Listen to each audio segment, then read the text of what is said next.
The new version of CH50 accounts includes one of the most requested improvements to the corrections option, and that's the ability to edit and delete journal entries. There are also other improvements in this area, and these include the ability to track who and when transactions were edited, and also the new unallocate option. Let's start by looking at deleting journals. So in transactions, we've got a couple of journals at the bottom, one which is a salary journal and also a bank transfer. So we're going to start by deleting the salary journal just to show you how simple that is in the new version of Sage Accounts. So we made a mistake with the journal, and rather than reversing it or trying to post some sort of correction, we can simply delete it in the new version. So to do this, we highlight any part of the journal, click delete at the top. The delete journal entry window appears, so it shows us all parts of that journal, and then all we do is we click delete. We're then prompted to confirm, do you wish to delete this journal entry? So we click yes. We'll return to the transactions list, and that's it done. And as you'll see, the deleted journals now appear in red. So if you're familiar with corrections, you'll know that when they appear in red, they don't affect your accounts. So let's have a look at our activity just while we're on the subject of deleting transactions. So 2210, if we pop into nominal codes, find that nominal code, there it is, PAYE.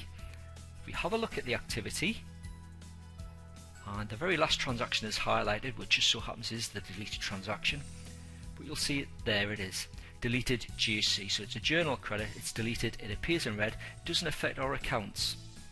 Now, there is an option, and this is an option that's been in the software for quite some time, where we can hide those transactions, those deletions, so we can actually look at our activity and only see our live transactions, and this applies to customers and supplier activity screens as well.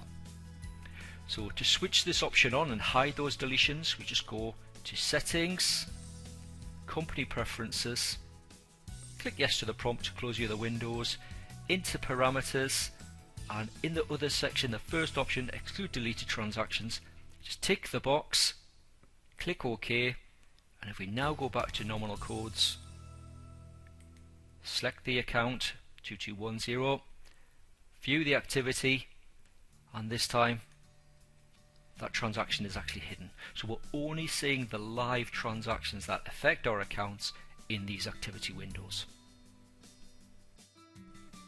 The next option to look at is editing journals, and this time we'll use the journal at the bottom, which was the bank transfer. So we'll just get back into transaction screen, and at the bottom we've got a bank transfer.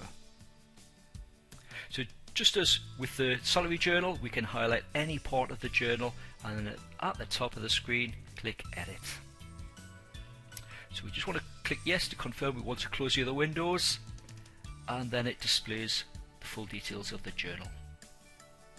Now, one of the most common mistakes when entering journals is forgetting to change the date. So this is now really easy to correct. You don't need to revert it on the original date and then repost it. We can now just edit the transaction in the latest version of CH50 accounts and then amend whatever we need to make, whatever changes we need to do. So although you can make whatever changes, this can include adding lines, removing items from the journal, amending nominal codes, details, values, tax codes, whatever you want to do. The software will make the necessary changes when you save it. Obviously, the same rules for a journal must apply. The debits and the credits must balance. In this example though, we'll just keep it simple. We'll just amend the date. So let's set the date. We'll just set it to the 3rd of August. Click save, and that's it done. Simple and quick. If we take a quick look at the end of the audit trail now, so just scroll down to the bottom of the transaction list, you'll see the original bank transfer journal now appears in red. So there it is there, transaction 1245 1246, and it says cancel see transaction 1247 1248. Now when it's in red, it means that it no longer affects your account, so it's the same as a deleted transaction.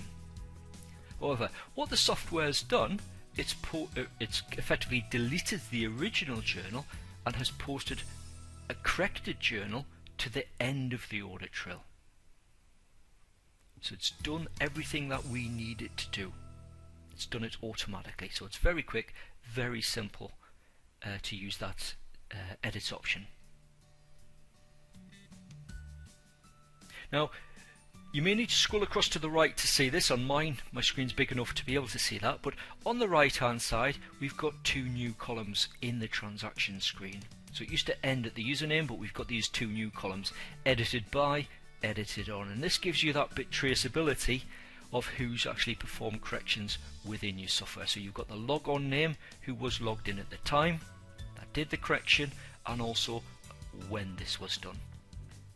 Now there are some new reports that have been added within the reports option. Just pop into there. So into reports, if we choose the audit trail, and if we just have a look for them, we've got things like audit trail amended transactions by user. So we've got other ones as well, deleted transaction by user. So if we need to, we can print that information out.